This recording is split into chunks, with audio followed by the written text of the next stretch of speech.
Hi guys! Today we are making a fresh Caesar salad. First of all, we need some red tomatoes, fresh lettuce, tender chicken and crunchy prawns. So let's start.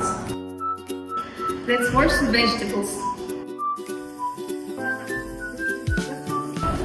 Now we will slice tomatoes, lettuce and chicken.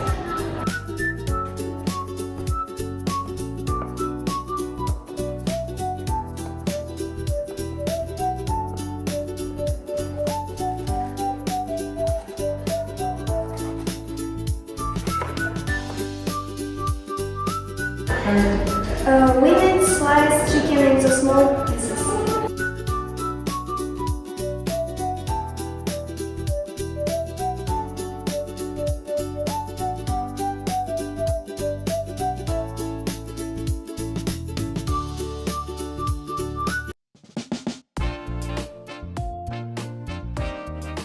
Then we add crumbs.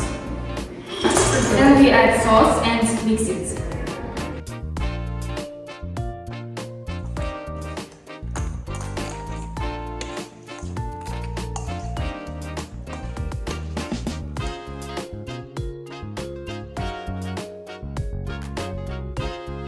So our Caesar salad is ready. Bon appetit!